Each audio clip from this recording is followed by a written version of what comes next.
really do. You're a 21-year-old punk fucking kid. Grandpa's given you everything all your fucking life. You've never had a car payment, a house payment. Everything you live in was given to you by Grandpa. You fucking don't know what it's like to work for a fucking living like I do, to bust my fucking ass and do what I do. And you know what, Sean? You fucked me, and that's the way you got it. But you know what? Your grandpa's money will run out someday, and you'll have to feast for yourself. Get a fucking job, you piece of shit. Welcome to Behind the Smoke Podcast, Barbecue War Stories. My name is Sean Walchef from Cali Comfort Barbecue. We are recording above the butcher shop in Spring Valley with my man Derek Marceau from Valley Farm Market.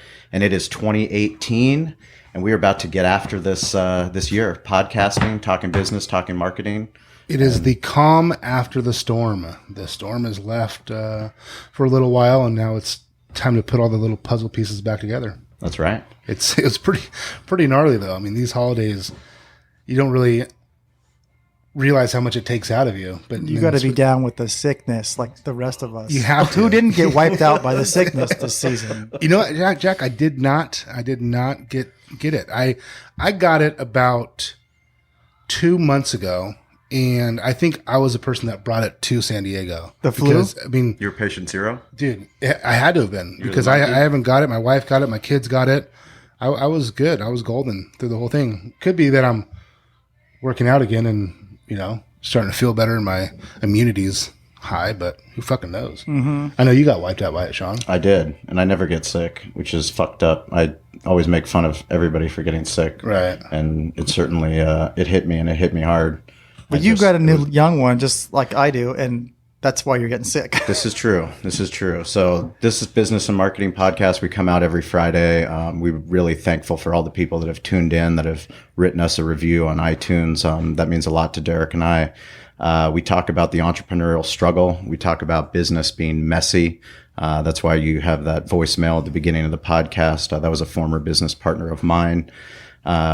There's a lot of struggles that happen in business, and as much as we all want to jump off the entrepreneurial cliff, work for ourselves, there's a lot of struggle that happens along the journey, and we're just fortunate to have this podcast, this platform to talk to other people that are doing really cool things, people that we admire, and hopefully you guys can learn some of the pitfalls that we all make so that you guys don't make them, and we're here to be a resource. So those of you that have reached out by email, by Twitter, by LinkedIn, doesn't matter how you get a hold of us. You can call me, text me, hit up Derek. All of those. Send me emojis.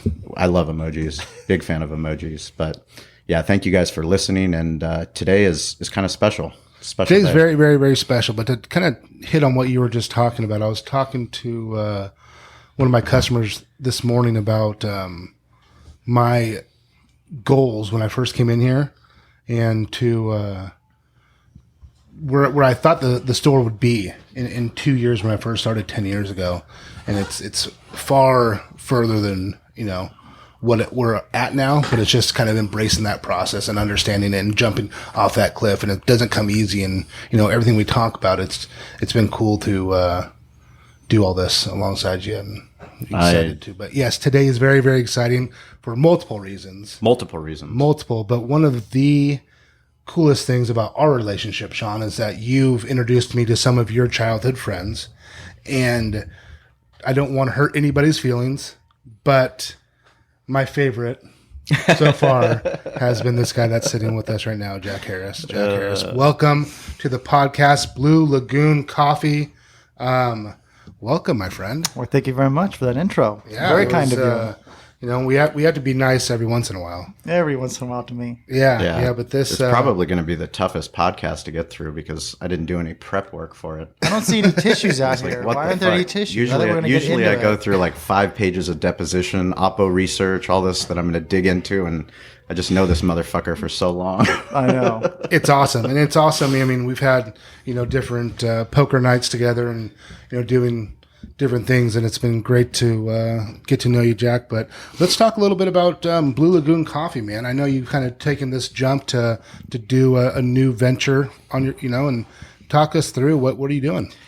Yeah, so Blue Lagoon Coffee is going to be opening this next Monday, January 8th. Wow. On 43. In La Mesa. In La Mesa. La Mesa, California, which is close to Valley Farm, close to Cali. Stone throw away. Stone throw in the neighborhood. That's right. Yeah, 4330 Palm Avenue. We'll be open 7 to 2 every day, 7 days a week. It's a completely new venture, new direction for me in my life. You already getting emotional? A little bit. No, so the last 15 years of my life, I've been in commercial real estate, been, doing that since I was 20, pursuing that, moving in passionately and aggressively in that direction. And some things we may get into a little bit later, have led me to, kind of this crossroads, having children, kind of trying to figure out how I want to spend my days, reorganizing my priorities. All those things have kind of led me to where I am today, 4 or 5 days out from opening up a new coffee shop. But it's kind of everything what you guys are doing. It's about following passion and about doing things that you really care about, and showing and proving to yourself, kind of first and foremost, that you want to get up every day and do something that you care about. Listening to the Tim the Cooking Guy podcast, it's like my story is very similar to his. Going to a corporate situation, gritting your teeth through it, white knuckling the wheel when you pull into the parking lot, cursing yourself for putting yourselves in these situations every day, day in and day out, and trying to ask, like, how do I get out of this ever? I've kind of created a persona, a whole lifestyle with friends and family and colleagues that, I'm this commercial real estate guy, and sure, kind of how do I back myself out of that? Yeah, you have your own identity. Yeah, now you have to and that whole process has been just insane and crazy, and it's still an ongoing process to this day. And I've got more work ahead of me than I've accomplished so far, but.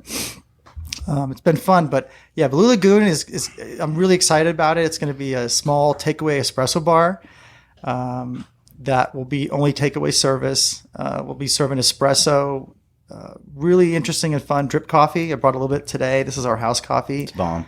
And then we'll have a rotating single origin drip coffee as well that we'll be serving on our ground control brewer. So what does single origin mean? So there's typically kind of high level, like two styles of coffee. There's blends, and then there's single origin. And single origin really represents that this coffee comes from a specific place. So it comes from a specific country, a specific region in that country, and typically a specific co-op within that country. Mm-hmm. So the coffee farms are really fragmented. Coffee's grown in an area called the Bean Belt around the equator. I think it's like 30 degrees north and south of the equator. And there's over 10 million coffee farms in the world, and they average 3 to 4 acres a farm. So you can imagine how challenging it would be to get coffee from one specific 4-acre lot. One source, It can be done. It's called direct trade. It can be done. But typically how these coffee regions are set up is that they all funnel into a cooperative that is a processing cooperative. And then that cooperative becomes kind of like the branded single origin for that region. Okay. So all these families, they're typically all family farms, and these are cash crops. And coffee is just one of many cash crops that these families grow. So what a single origin coffee will be is more of a direct expression of a location. Okay. And a blend is something more like, let's take different expressions and blend them into something that's typically the most palatable, the most enjoyable for the average user, or just for usability for a cafe. It's more consistent. Mm-hmm. Single origin stuff can be more variant, which makes it exciting and fun to work with and to taste through, but it can be more challenging with training and turnover and onboarding and all those things to have people work with single origin coffees because they are so variant. Talk about your process of, being in a corporate job and knowing that isn't what you wanted to do and struggling, and, how you decided on coffee. Because, you've told me that there were a couple things that really drew your interest. Tell us how that came about. Yeah. in Sam's podcast where he said, I love real estate. I love the deal side of it, but the details were always fuzzy. For me, I'm a commercial real estate broker in the state of California. I'm a CCIM candidate. So I've gone through all the technical training, but when you're not truly deeply passionate and interested in doing something, it's hard to really have the uptake and like absolutely pour yourself into it. Yeah. To like hear about Derek talk about short-hoofed Angus out of Ireland and Holsteins and all these other different animals. Like he's passionate about it. He loves it. And so for me, I was always just kind of pushing water uphill. So it's like as soon as the effort stopped, it all just kind of flooded back down. And I was just like constantly restarting, and effort was just having to always be ramped up. And that was in line with frustration and challenges. And so my corporate life was kind of a wild one, but and kind of led more into like the real personal side of my story of how I got to where I am today. I was really much more impacted by a situation that happened with my old boss and mentor than I was really more by the business. Like I liked what I was doing in commercial real estate, but when I lost my mentor in 2010 to suicide, it was a turning point in my life that I had no idea I had turned down. You know, right? Yeah. Only until kind of recently I realized and acknowledged that like that was this major turning point in my life that drove me out of real estate. I think when you're in it, you really don't even understand it yet. So it took a while to be, a few years out to look back and be like, that's exactly what it was. It was at that point, I wasn't consciously doing it, but that's what happened. It was that I lost this guy who was my mentor and, took me down a different path. Yeah. And recently I've been like processing it a lot more and thinking about it a lot more because this coffee shop is real now and it's going to happen. Yeah. And so it's like, it's there. I seen it. Yeah. I've done seeing it now. And so it's the way I describe it to myself is I loved playing for the team that I was on early in my life. It was my brother-in-law, my mentor, and a great group of people that we were finding mispriced real estate and opportunities, and we were executing game plans, and it was such a fun and exciting period of time in my life. And when Alan passed away, that all changed. That team was no longer there. And the way how I compare it is to like how Jackie Robinson ended his career. And he was traded from the Brooklyn Dodgers, I believe, to the Giants. It might be a different team, but he was traded and he chose to retire because he was loyal to the Brooklyn Dodgers and he didn't want to play for any other team. Right. Mm-hmm. And it was hard for people to understand that. And I think that I did a poor job of processing that, but also letting people know that I was kind of like Jackie Robinson. Like I just wanted to play for that team. That's what I enjoyed. And I kind of, after that experience in 2010, I just was trying my hardest to put forth the effort and like what I was doing. But the reality was I didn't want to do what I was doing anymore because I couldn't play on the team that I wanted to play on. Sure. Right. Well, I mean, Alan, that's a great analogy, actually. That's, that helped me understand. I mean, it's hard, and it's probably hard to be able to look at that and be self-aware enough to say that's exactly what it is. I'm having a hard time playing for a different team. That's, sure. Yeah, and I tried to adapt, and I bounced around to different companies, trying to do a lot of the same things within real estate, but I'm playing on different sides. One being sold to, the other side selling to other people, and just trying to find my place. And if you ask my family or some of my close friends around me, I just could never find it after that day. Right. And what I was trying to do was be the person that I was the day before Alan died for the last 7 years. And that took an incredible emotional toll on me and my family and my loved ones and a lot of different aspects of my life, just trying to recreate something that couldn't be recreated and couldn't be salvaged anymore. Sure. So it was like the culmination of like 6 years of trying to recreate a life that would never be again, just led me to this precipice when my second child was born, Russell. Literally just quit the whole entire industry. That's 14 months ago, right? It's October of last year. Yeah, he was alive for, a day.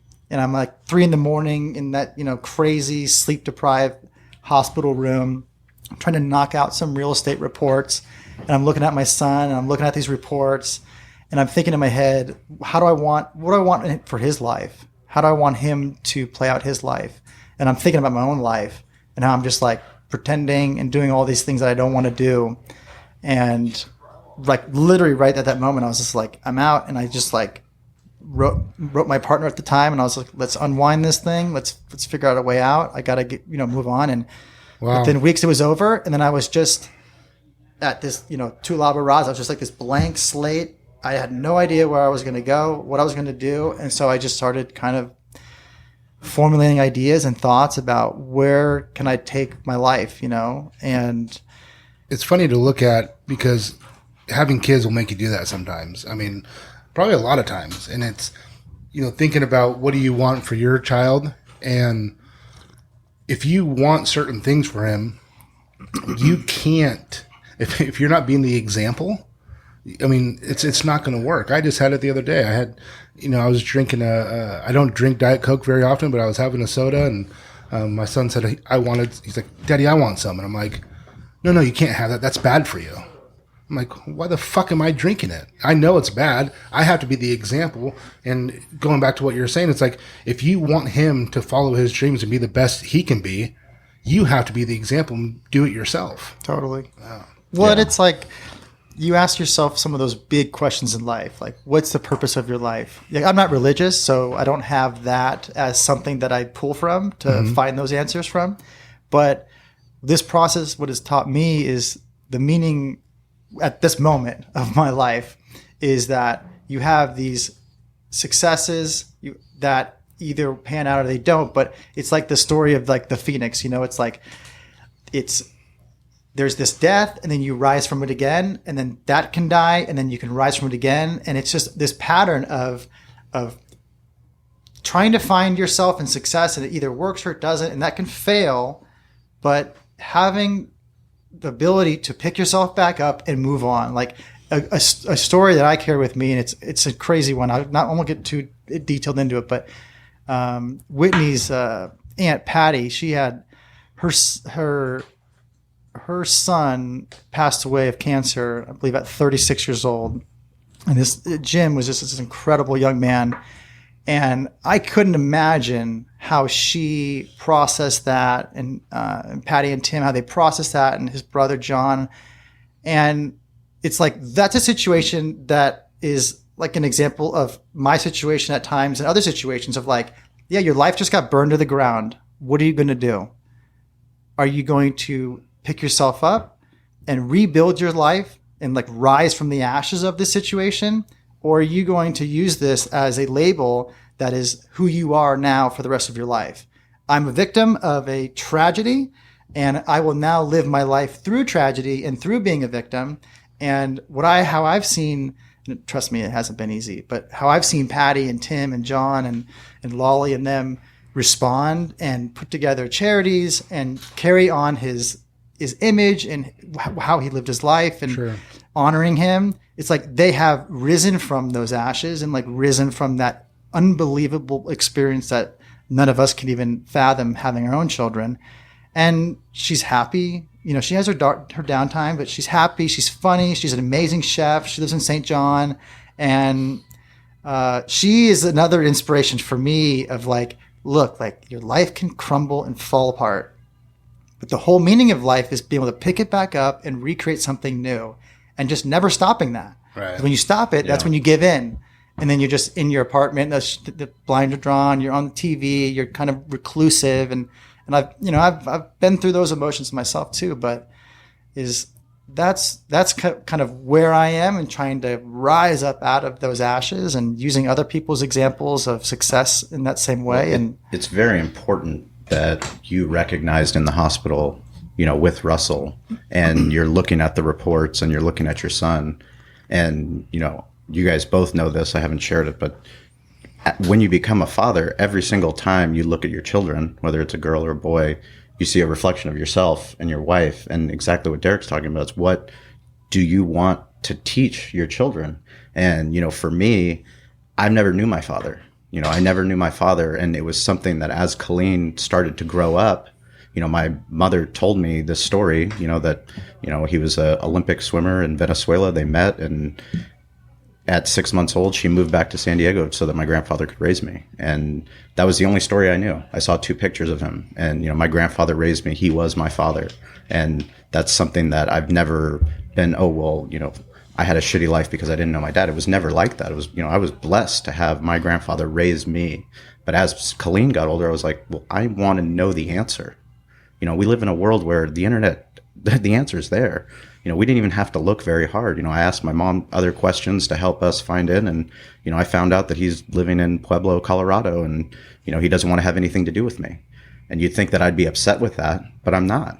I'm actually not at all. That's his choice, and that's what it is. And now I can move on, and I can go and I can be an example for Colleen. And now when Colleen asks me, hey, who's your dad? Like, why isn't your dad around? I'm like, he's just not around. I know the answer to that. It's a really important thing to have your father around. And it's, my dad had a similar experience where he didn't have the benefit of having a father around. Your grandfather was your father, so you benefited from that. But it's, I tell my dad this all the time, and I tell Steve Warfield, my father-in-law, all the time that, they're getting older. Their backs hurt, their knees breaking down. My mother-in-law just had major spine surgery, and she's recovered amazingly from it and is walking 6 miles a day. But like what I talk to my wife about is it's like they're showing us how to age with grace. They're showing us how we should do it when we're older. And like those are some of those like subconscious benefits that you get from your being around a dad, right? Being around your mom. It's just like, they could bitch and moan about it all day long. They're in pain all the time. They have discomfort. Sure. They've got fears. They've got, they're looking out, how much longer am I going to be alive? All these different things that could consume them. But they turn away from that, and instead they have grace and humility, and they show us kids like how to behave when we get to that age. So then we can pass that on to our own kids. And so, just as important as it is for us to be a father to our kids and to be there for them, it's just as important. You don't realize the impact that you can have. Like, I'm sure your father never realized the impact that he would have on my life, watching him as an entrepreneur start Blue Lagoon as a pet store. Tell us a little bit about the entrepreneurial path, because even though you worked this corporate job, working for Al Jaffe, who was this patriarch, this man that embraced life, that had this passion for real estate, had this passion for making things better. We both grew up watching your father and your mother own businesses. Tell us a little bit about it.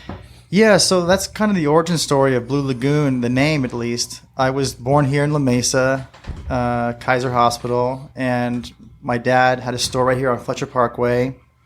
Pet store. Pet store, yeah, Blue Lagoon pet store, and which then morphed into a different company several years later. I think it was 1972 it opened. So the simple story is just Blue Lagoon Coffee is a simple way for me to kind of honor my dad and let him know how much I appreciate him and his story and his whole experience within, starting something that he knew very little about, and was just like, he was gonna be a speech pathologist. Like that's what his major was at San Diego State, which he didn't even finish. Yeah. You may not be happy that I said that at 15 and I didn't know college was great, man. It's behind the smoke. It's fine. It's totally But yeah, cool. he was on a completely different trajectory. And when he met my mom, they wanted to create a life, and they wanted to have a family, and they wanted to have security and peace of mind. And so they just poured their lives into it and slept in their stores and built everything themselves and had kids along the way. Had kids, yeah, along the way, and made it all work and set a great example for me and my 2 sisters. What gave you the passion about coffee? So let's kind of indulge in that. I'm not a huge coffee drinker, but what I do know is that I just had this coffee and I'm all hopped up now. But it's not so. When I do have drinks, I don't want to put a ton of sugar in it, especially with what I'm doing right now. And this isn't that real bitter black coffee that I'm used to drinking. is this considered black coffee? Yeah. This It's amazing. I mean, it's phenomenal. There's no milk, no creamer, no sugar, nothing. Just straight black coffee. Well, Phil, give me. Don't. I got you. Guy. I'll barista you. I got you. Make sure you put one of those fancy little leaves or. I want a heart. Can you put a heart? Yeah, with like properly extracted coffee, there's like three phases of it. There's like acidic, which is under extracted. There's bitter, which is over extracted coffee, and then what sits in between that is sweet coffee. Mm-hmm. And that's where you get balance, nuance, subtlety. And that's what my goal is to deliver perfectly extracted coffee or well extracted coffee. Really, there's no perfect extraction. So you can come in every day and get that great experience. So hopefully when you drink Blue Lagoon coffee or really any specialty coffee, you should be getting that balanced kind of sweet cup, not something acidic or not something bitter. That's kind of commonly associated with just standard coffee. I guess that's what diner house coffee. That's what I do. Coffee. When I go to like Starbucks and I have to get like a black coffee, and I'm like, I fucking hate coffee. Yeah. Coffee is disgusting. And then I'm like, no, I just had some Blue Lagoon coffee and it's fucking really good. Really, really good point. Yeah. If you have shitty black coffee, it's shitty black coffee. It can get rough, you know. But how the majority of drinkers are out there for what? They're out there for the caffeine. Right. They're out there for that jolt. And so by being able to give people that jolt alongside something that they can sit and think about and contemplate and maybe look like, hey, this tastes really good. I'd like to, where's it from? Mm-hmm. Oh, this is an Ethiopian, Central American, Brazilian blend. This is our house coffee. This will be like our standard house coffee we serve at Blue Lagoon. This is what you guys are going to serve at Blue Lagoon. Yeah. How did you go about the process of selecting your coffee? So Derek was asking me about kind of how I chose coffee. Yeah. So it started in like 2003 when I started making cheese at home. Cheese, yeah. And really, I think it was fucking crazy. He's really? Like, you want to try some was. of my cheese? I'm like, no, you're fucking nuts. No, right? Like cheese, like you're fermented cheese. I don't want to fucking smell your dick. It's not happening. Well, my mother-in-law ate a lot of it. She actually ate the most of it. And I was like, I'd open it. I'm like, it's cheddar. She's like, it's feta. I'm like, I don't know.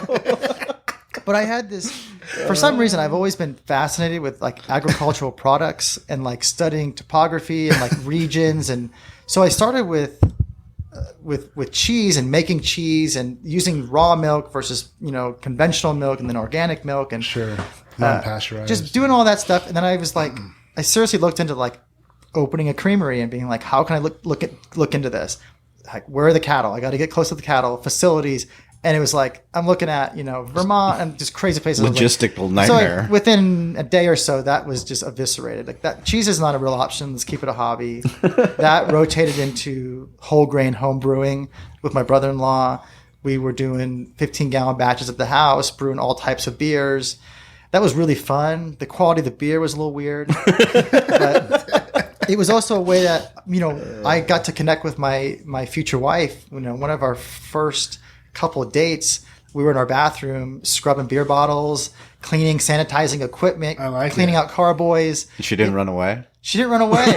She thought it was really neat and fun, and I was shocked, but we were getting into that. And so I made beer a lot and mixed results, but I could never make great beer. Right. And if you've ever made homebrew, it's an 8+ hour Saturday experience, and it's more cleaning than you want to know.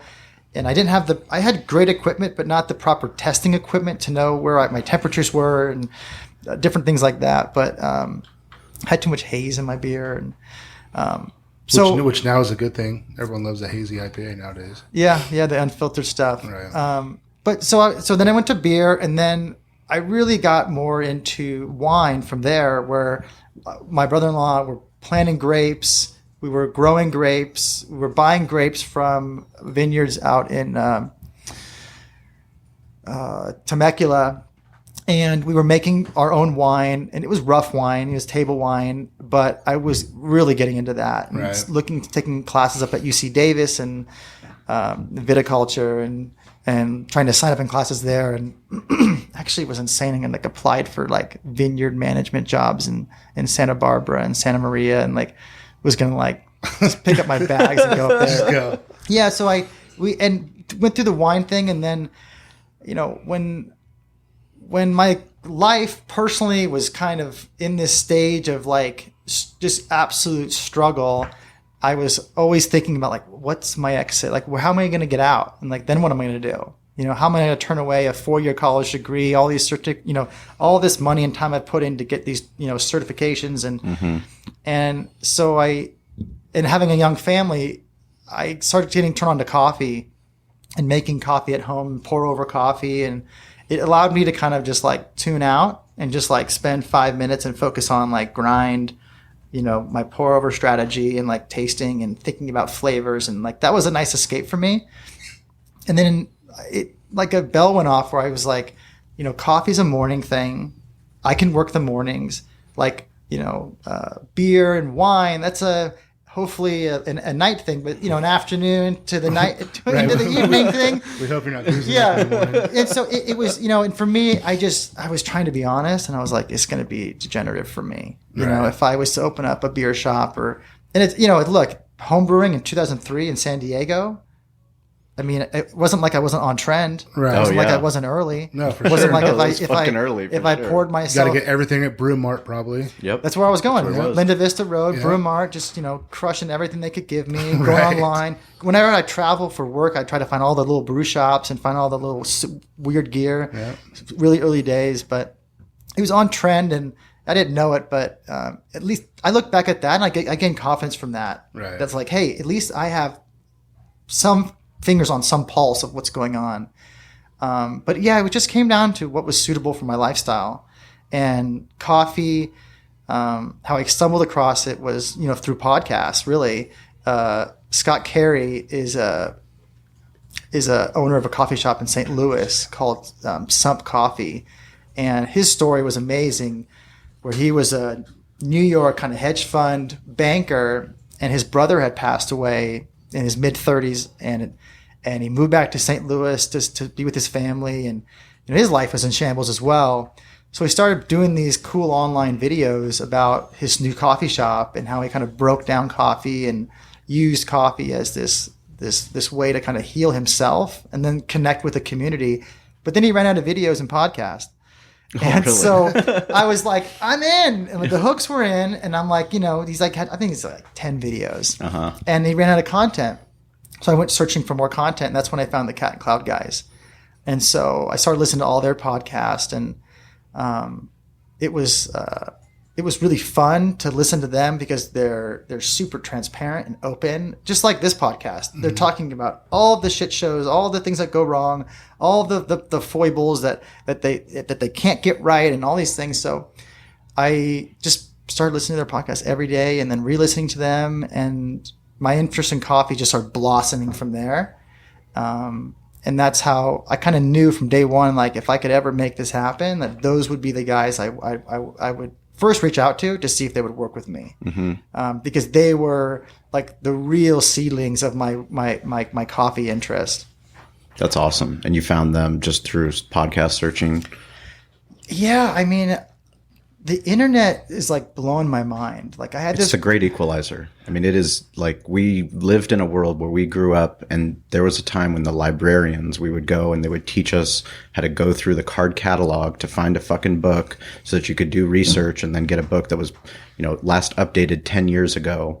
I mean, this is, when we went to high school, I graduated, you and me, we graduated in 2000. Derek, you're right after. And like now you have literally you just Google search. I mean, you fucking home Alexa search. Well, it's even freakier than that. Like there's a guy, Randall Graham, who's this famous winemaker out of, I think the Santa Cruz area, South San Francisco area. He's a huge guy in the wine business. Years ago, I just tweeted at him. I'm thinking of opening an urban winery, and I would love to get your thoughts. He tweeted me right back, here's my cell phone number, call me.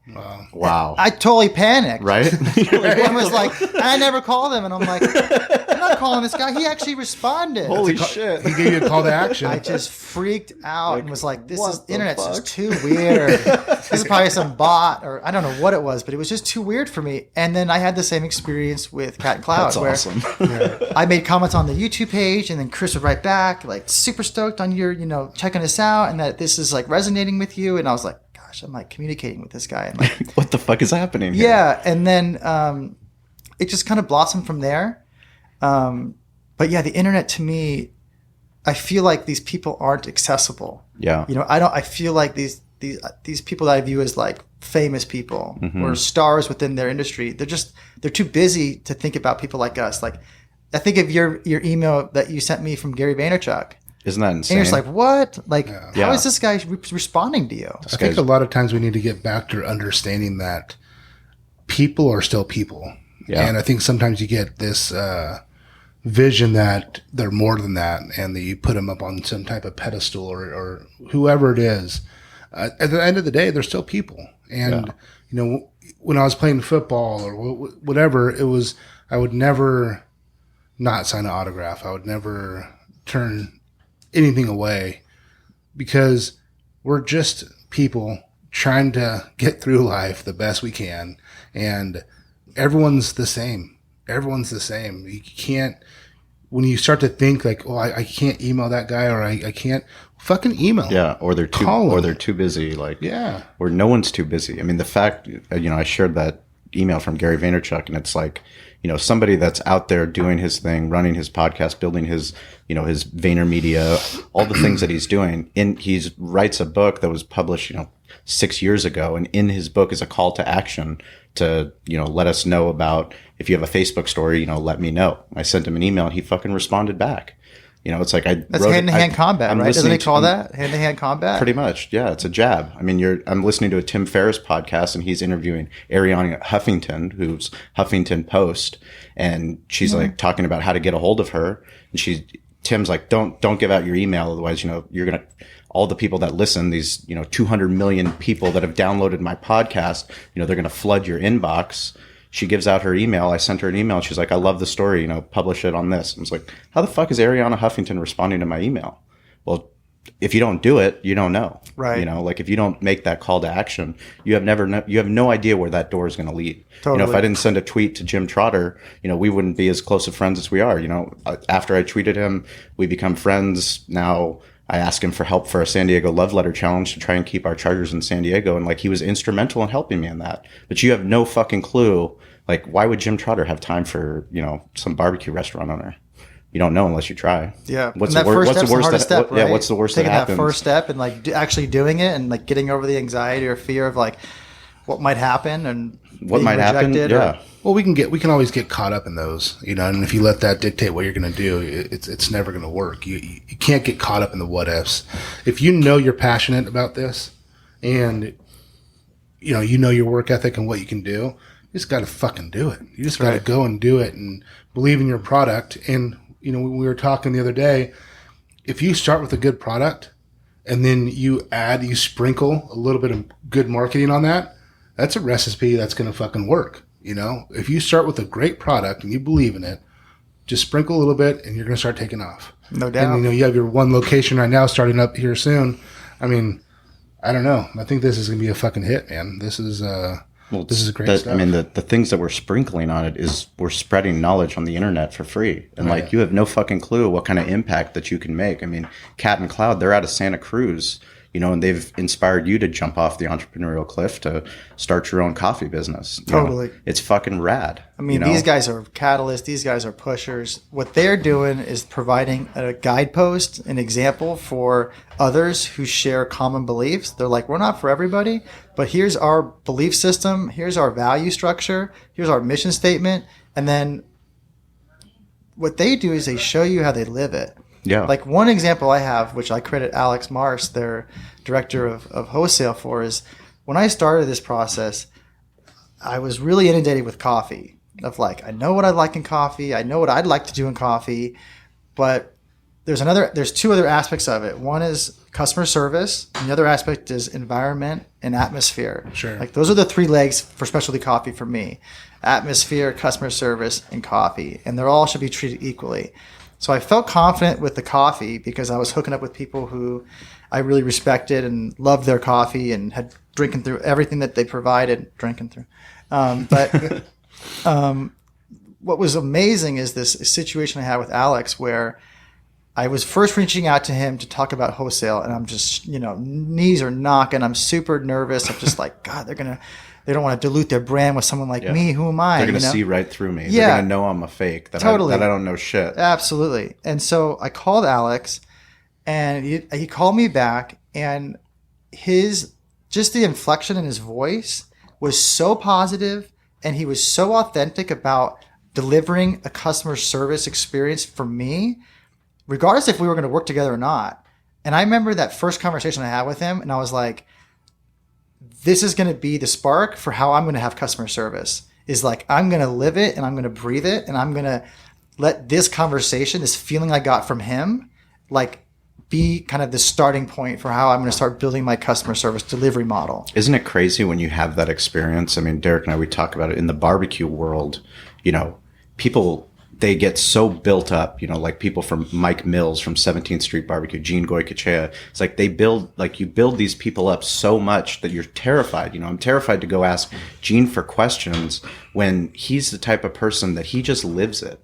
You know, he lives it, and like he comes and he's giving us, Derek and I, all this knowledge on how to put on an amateur barbecue contest. And like, you're just waiting for him to send the invoice, you know, like, here you go. No, like, for sure. Like, I'm like, this can't be right, you know, but no, he's genuine in his belief that barbecue is about charity. Barbecue is about giving back. Barbecue's way bigger than this 1 second transaction that and now, you know, he's an uncle to my son, you know, I mean, he's family. Yeah. No, it's the relationships you build, and like you said, where you don't think you can make that leap and talk to that person, you realize really, really quick that a lot of them just want to fucking help. The genuine ones. Well, the good companies. You know, obviously, if they have a podcast, they're doing good shit. They got a shit ton of followers. They're doing something right. Those people are usually the ones that want. I mean, they want to be able to help, and they want to grow. I mean, they don't want. It's not about a transaction. It's about a long-term, lifetime relationship. Yeah, and these guys live it. I mean, Chris Baca and Jarrett Truby and Charles Jack are the 3 owners of Cat and Cloud. Did they bring you out? They actually came out and saw me. They came out to see you. Yeah. Get the fuck out of here. I mean, I got a question real quick before we go on. Does your mouth ever get used to drinking this shit that hot? Because I just burned the fuck out of myself. Really? Is that normal, or is it just like a little vagina mouth? I think you have a vagina mouth. Well, you know, the coffee... It's cute little vagina. It's a cute little vagina mouth. Well, so when you... Look, it's a good thing to hear, good feedback, because when you brew coffee and you get it transferred into a serving vessel, it can be like 175, 185 degrees. What's the right temperature to drink coffee at? I don't know. I like drinking coffee like 160, 165. That's like more drinkable. I like to get a cup of coffee, let it sit a little bit and cool down. Like, I don't know. I haven't drinking Starbucks coffee in a long time, but I used to get it and I couldn't drink it for 2 hours. Like, it was just lava. Right. But we'll serve coffee at around 170, 175 degrees, and it'll cool down pretty quickly to 160, 165. But if you just like wine, just like beer, you let it get to room temperature, and a lot starts coming out. A lot more starts coming out. Especially with white wine. You know, if you want to know how much you like that wine, let it go to room temperature and swish it around your mouth, and then you're like, this is something totally different. Dude, I tell people about that all the time. About beer, when we used to do our sister-owned classes, I'm like, wait, let it open up a little bit. And they're like, beer? I'm like, yes. Right now, when it's that fucking cold, it's going to suppress a lot of those flavors. Wait till it opens up. The aroma is going to come out even more. And yeah, it's not as enjoyable to drink, but you can get way more flavor. So when you're grading on the, you know, what's the IBUs on this, or what's, you know, what kind of hops are these? It's a lot easier to taste once it gets a little bit warmer. Totally.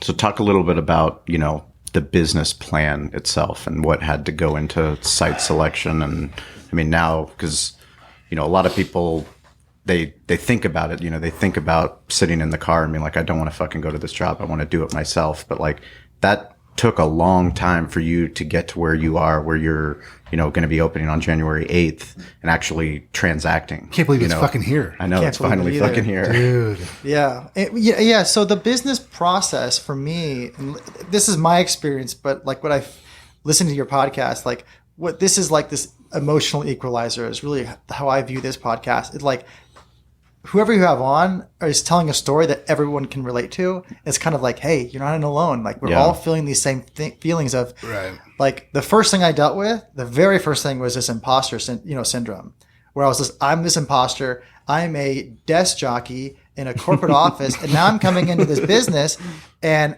I don't know anything about. I'm not an expert on like coffee. If I was to ask you to go buy really thick, high grade I-beam steel for downtown high rises, now go get me pricing, and you want to understand the thicknesses and the strengths and the alloy, the how the schmelter gets it all together. You're like, you're just imposter. You're just a fake. And like, so, I started out with trying to read everything I possibly could, which gives you this technical knowledge. And then where I am now is going from technical knowledge to practical experience and merging the two, where I can not just be a book nerd about coffee, but when it comes to running a cafe, just be a complete jackass. Sure. And so now there's the business component. You can have the passion for coffee, but now ultimately you have to be in business. You have to make a profit. You have to deal with all the nuts and bolts that it takes to hire somebody to help you run your coffee shop. Yeah. So step one was overcoming this imposter syndrome, which I'm still dealing with. Because I haven't opened yet, I'm still dealing with it. But I mean, you'll always be dealing with it. I talk about it. I'm not a barbecue expert. Yeah, well, you talked about getting on KOSI. You're like, I hope they don't ask me questions about the pecan wood. Totally, they're gonna fucking fuck this up. Yeah, and that's there's a thing that.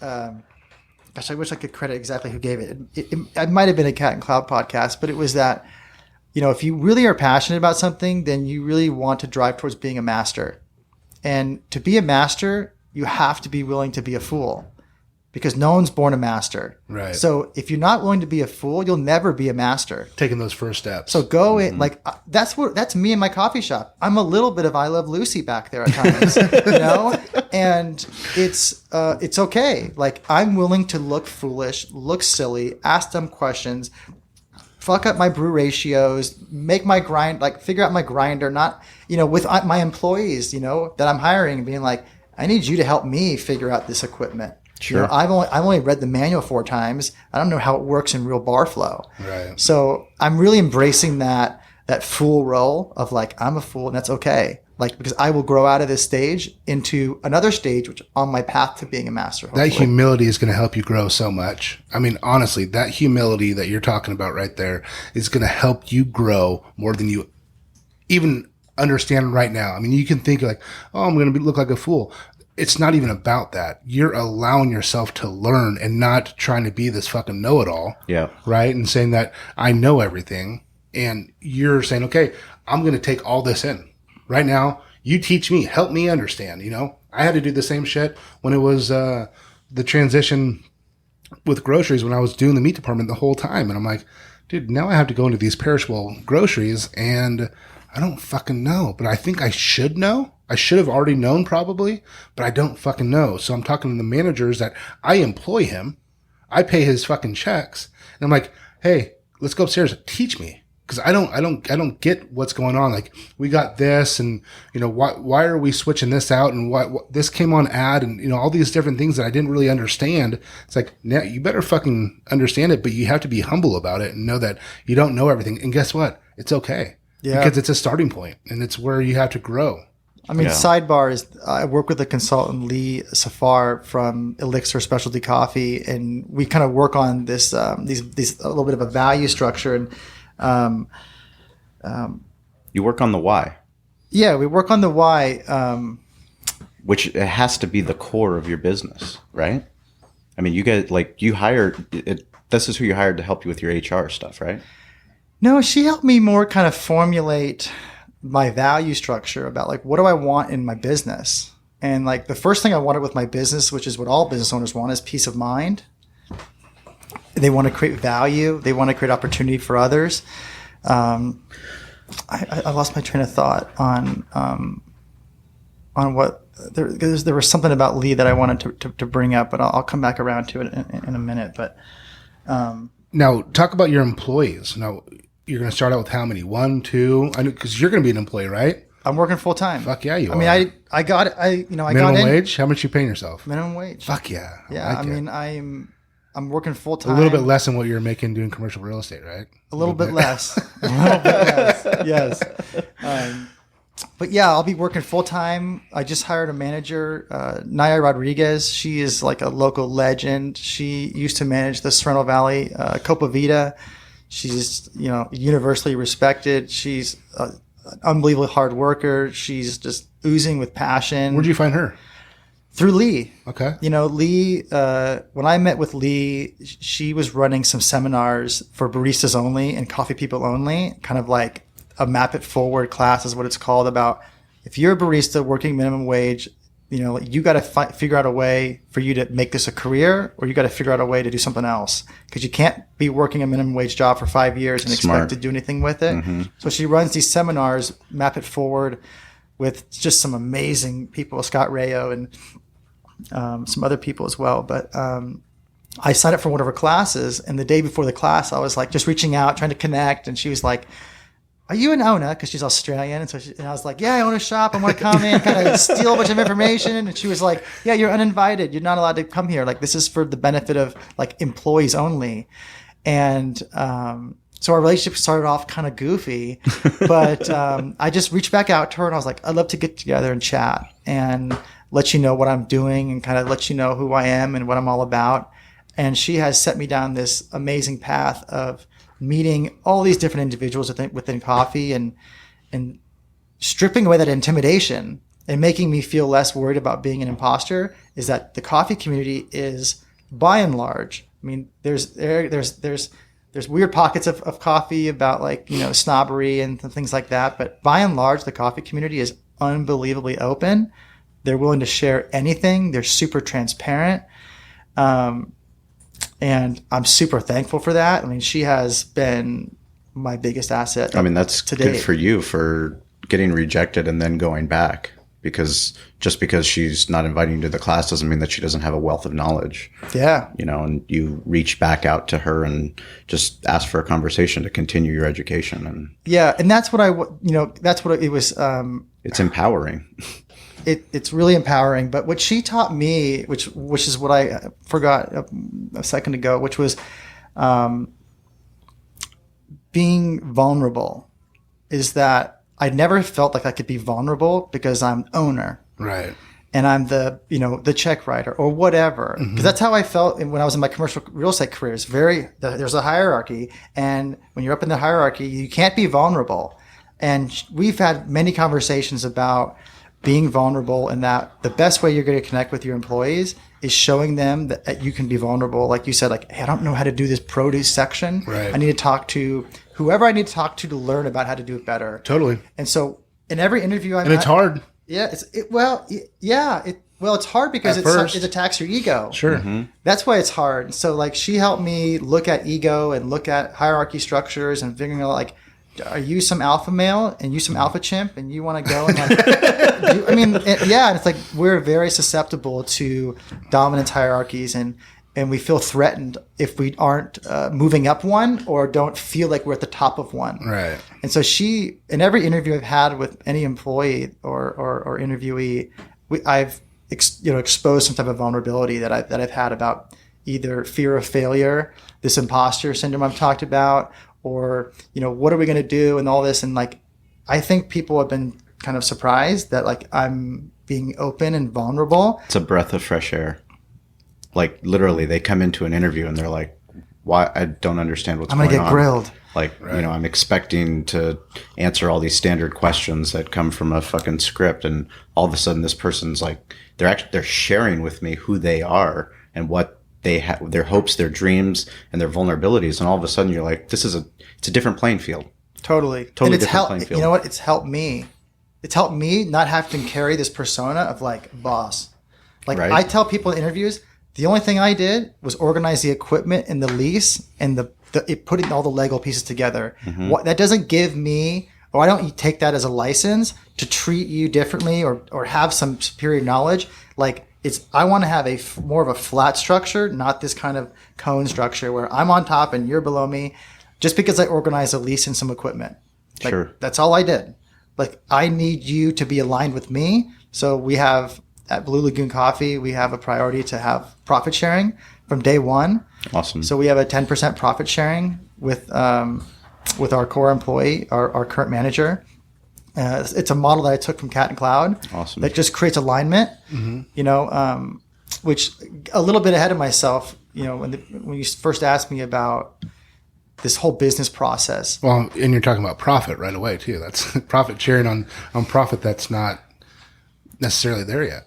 Yeah, potentially. That's scary. Yeah. I mean, because you don't know. I mean, you don't have to do that. You don't have to give anybody anything. Yeah. But you're already. It might take you 3 years to turn a profit. Fuck, it totally could. It shouldn't. But when I started this process, how I internalized it was that, and I can be hyperbolic, but it was like I was betting everything I've ever done on this venture. And so when I start with that premise of like all of those years in school, all of those experiences, like it puts pressure on me, but I'm like, I feel like I'm betting everything. Right. And so like fear of failure comes in. But I'm saying, all right, if I'm going to make this bet, how am I going to make the bet? All right, let's start off with, I got to get the best location I can find. I got to have good traffic. I want diverse neighbors. I want to have some walkability. I want to be on the way to the freeway in the mornings, not in the afternoon coming back to work. So some of my real estate background helped me there. But it starts building on itself where you say, all right, let's start with location. Let's go with equipment.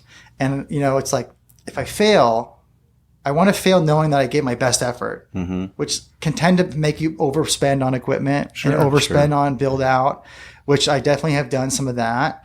And then the same goes with people of, if I'm going to do this, I'm going to either succeed or fail. I want to make sure I gave myself the best possibility to succeed. So I got to try to find the best people possible, and I can't be afraid to pay them. I can't be afraid to pay for talent. What's $13 an hour versus $16.50 an hour? The difference is maybe you surviving or failing. And so I have just kind of as gone on and on and on and kept building upon this.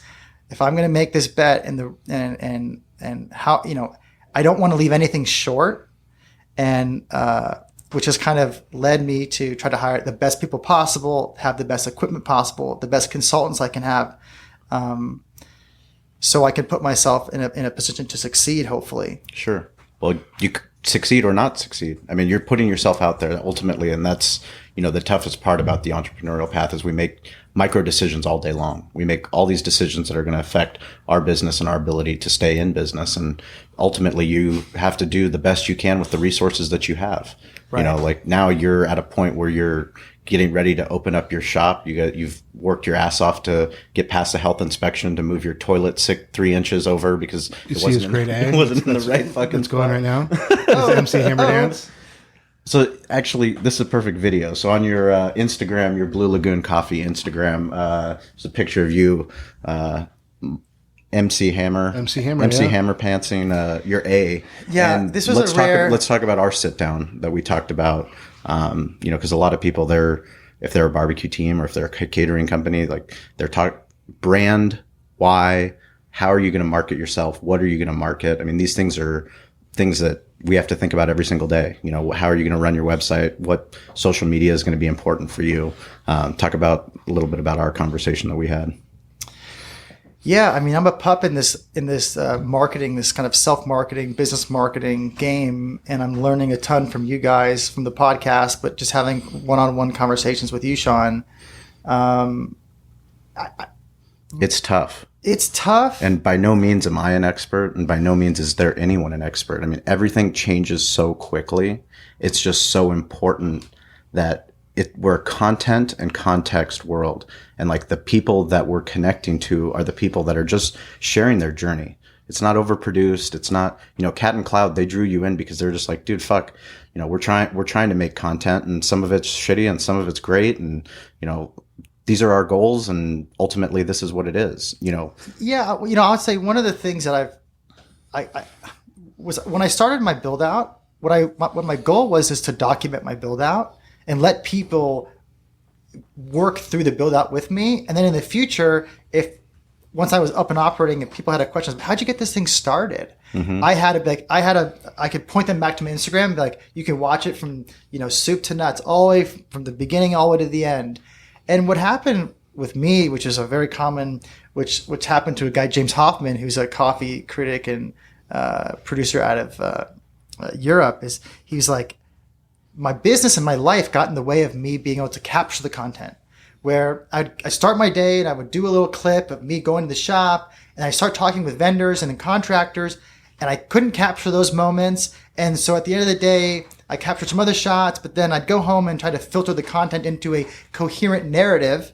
And I had huge voids in my narrative, and I just couldn't produce any of the content. So it just went away. Right. And, I'm not the type yet to like stick cameras in people's faces. And I know people are really reluctant to whip out cameras. And, Chris Baca is a vlogger. He's a famous blogger, and he feels the same way at coffee throwdowns and different going into new shops to introduce himself. He's just like, it's hard to come in with a camera in your face, even though you want to capture that initial experience.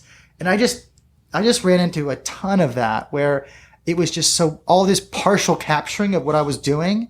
And I felt uncomfortable sharing this impartial or imperfect kind of narrative, and that no one really understand it. So I've just kind of been learning as I go along. Well, you're trying to the toughest thing is finding your voice, personally finding your voice, but also finding the voice for your brand and your company. And, those are things that, in the old business world back when, we were in school and this is your corporate life, this is the image that the company is portraying. And then this is your personal life, which is separate. It's like, as an entrepreneur, you live your life with coffee. I mean, you have embraced the fact that, in the morning you're making coffee with Kobo, and you're making cool little heart designs, for Kobo. And that's part of your inspiration is how do I, add menu items for parents, right? And how do I add menu items for people that have dogs? Those things, but that's your inspiration, and that's the documentation. It's not so much of I got to produce this perfectly dad making perfect coffee with his daughter. We're a perfect family. We're just who we are. I'm trying to fucking figure out a new menu item, right? And it came because of, inspiration, because of your father-daughter moment. Totally. It goes back to what we were talking about earlier too, and just being, humble and understanding that it's a process, embrace the process, and be transparent and vulnerable. And to be honest, people eat that up. They want to have that organic feel. They want to be vested in something that they don't feel staged, that they don't feel is just overproduced, or and they can really say, hey, I know Jack, and that's fucking Jack all day long doing a fucking MC Hammer dance. That's my guy.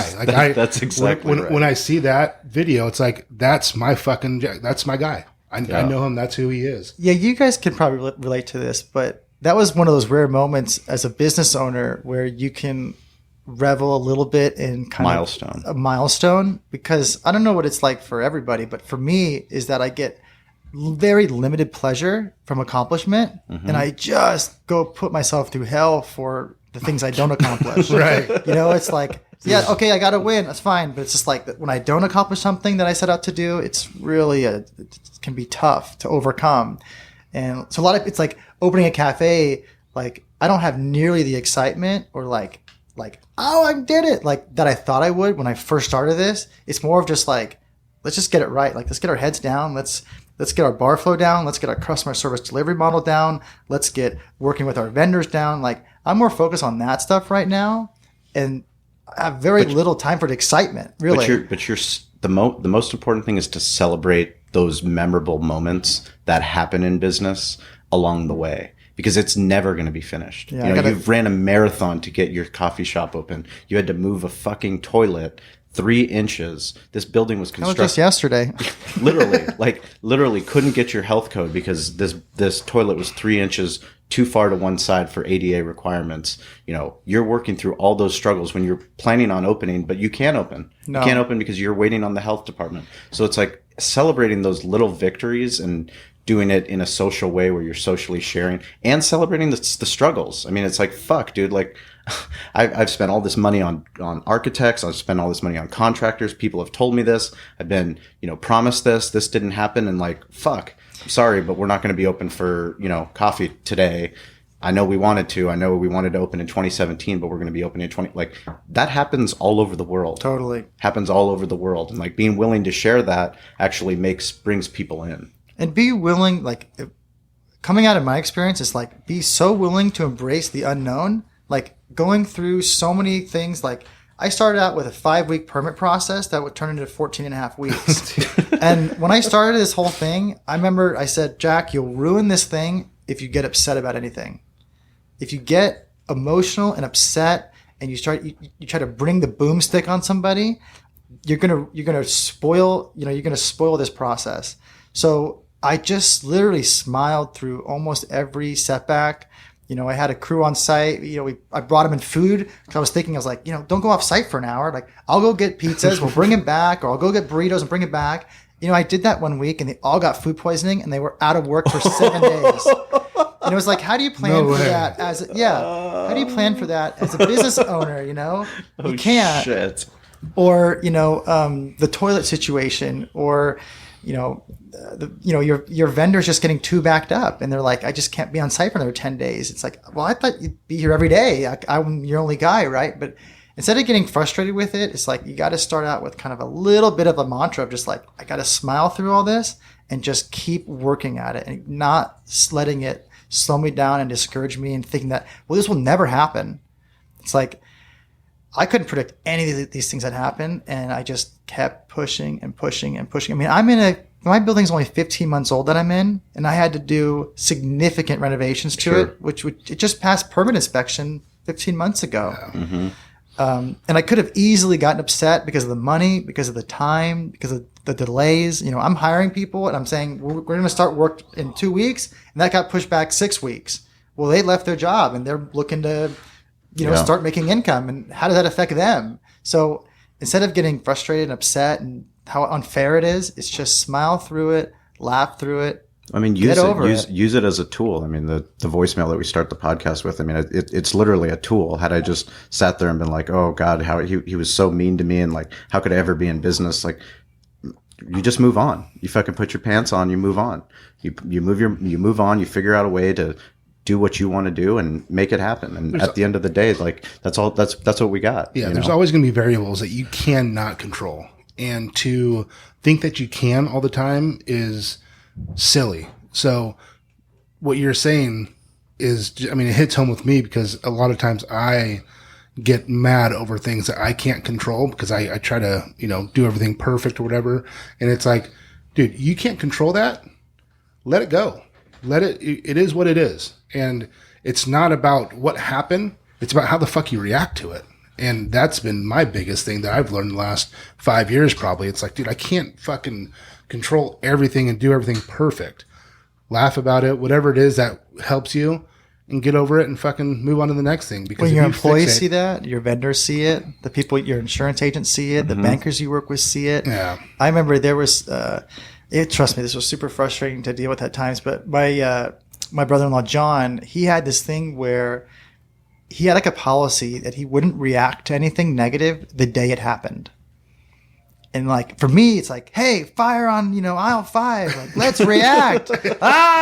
And he wouldn't react. Right. He'd go and he'd take the time to like settle his thoughts, think through several different dynamics of it. And he'd come back the next day and put a plan of action in place. Right. And that wasn't fast enough for me. So like frustration was brewing for me, but for him as a leader, as a CEO of a business, that's the set he had to put in place to be able to get through those moments. Cause he couldn't just walk around reacting to everything that bad that happened. Mm-hmm. I mean, being a leader is about being able to react appropriately when the issues pop up, sure. And then being like, I don't have the answers now, so I'm not going to react, but give us some time. We can go back and we can brainstorm, we can spitball and find a solution. But rarely do you find the person who can react right in the moment with the perfect response and get the result you want.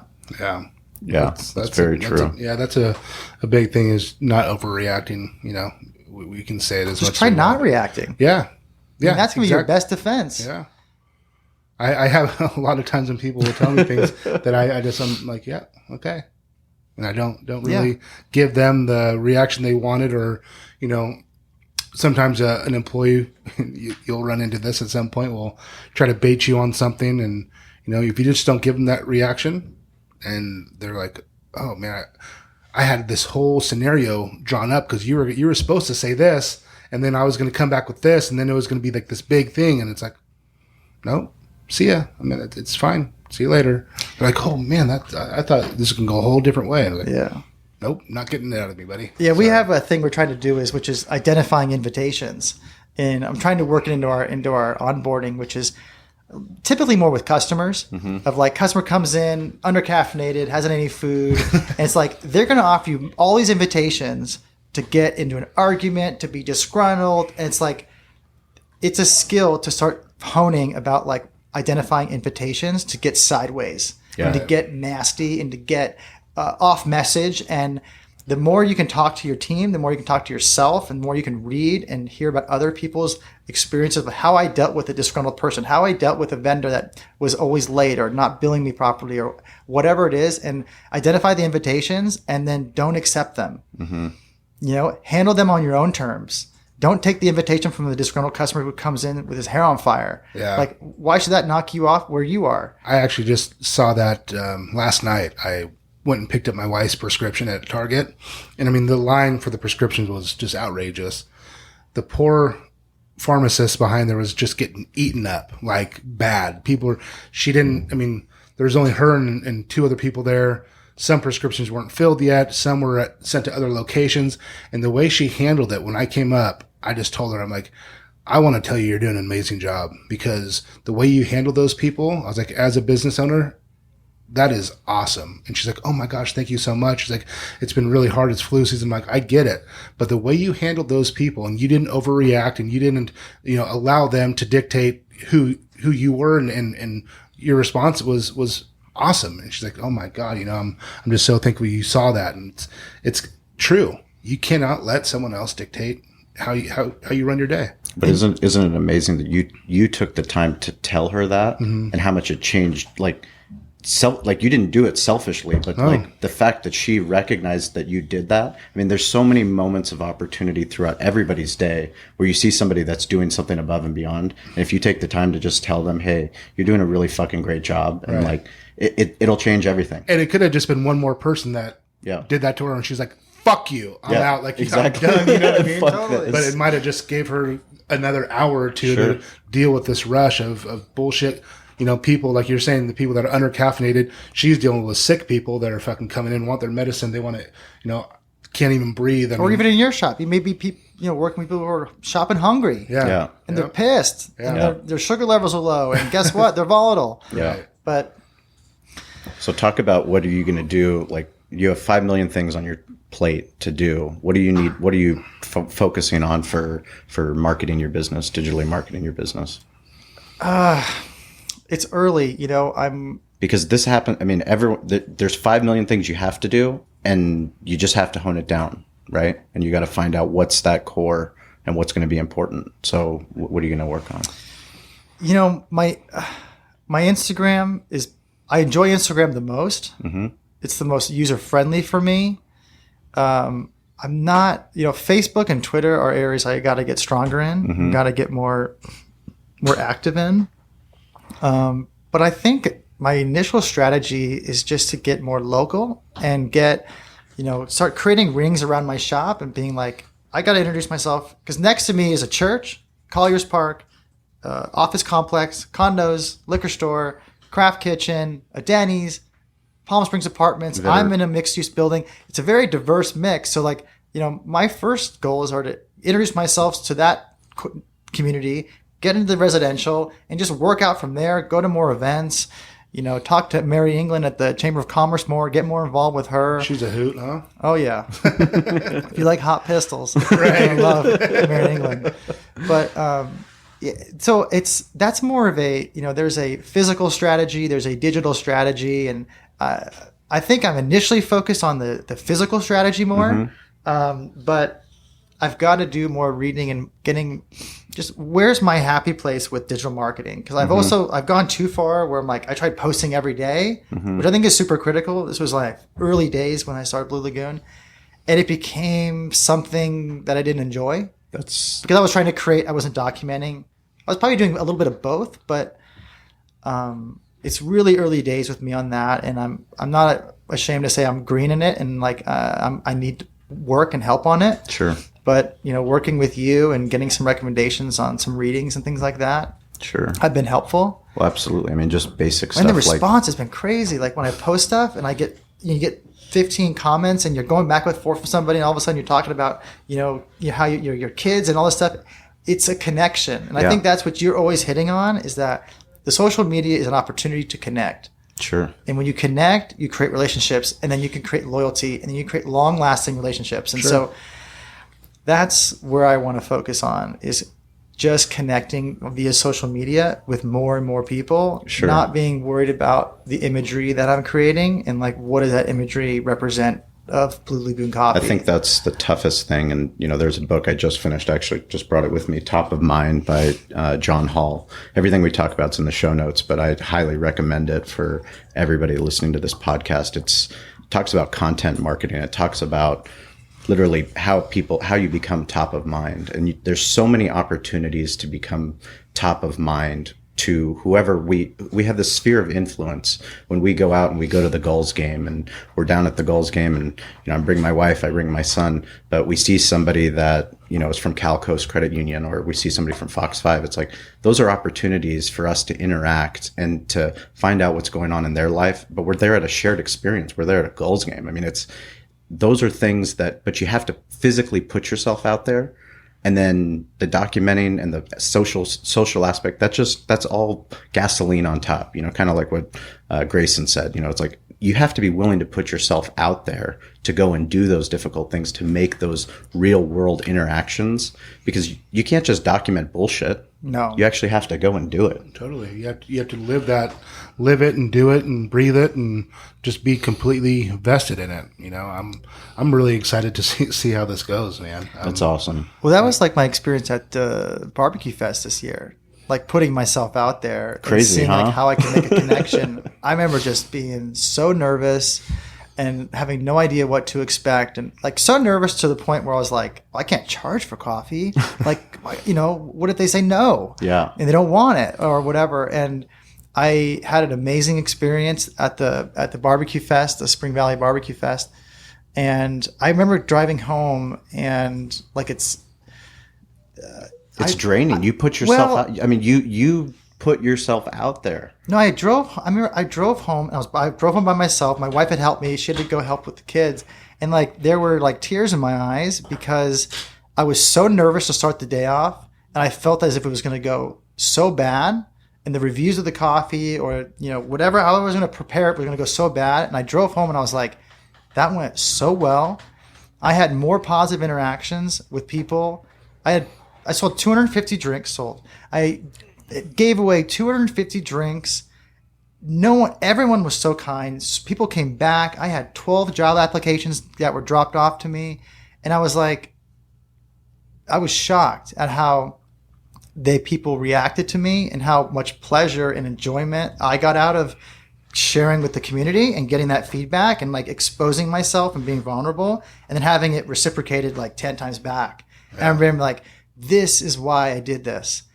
I got in it. I left a desk job that I was miserable at and depressed and circling the drain, so I could get nervous again, so I could have excitement in my life again and have an accumulation of a bunch of positive experiences, be it just a 3-minute interaction with exchanging coffees. And in one day I had 250 interactions, and I was like, this is what I'm doing. I'm on the right path. Yeah. I mean, I don't think there's any better way to close out the podcast with that story. I mean, just perfect. You did it, you're doing it, and you're on your journey. So we wish you nothing but success. And we don't have to tell you, but anything that Sean and I can do, we're there 100%. Awesome. Thanks for having me on. We're also going to start doing some podcast meetups. So Facebook, if you go Behind the Smoke, we're going to start posting events in there. We always go and visit the places and the people that come and share their stories. And we want anybody that's here locally, or if you're in town, we want you to join us so we can all hang out and have some awesome coffee over. Yeah, and hopefully from this day forward, that there'll be Blue Lagoon Coffee in here when you do future podcasts. Ooh, we like that. I'm only a hop, skip, and a jump away. Like that. So I can just drop some coffee and some cups there you over. Go. Now we're talking. Yeah. Now we're cooking with peanut oil. I like it. Love it. Right on. Awesome, Thanks for tuning in, guys. Thanks.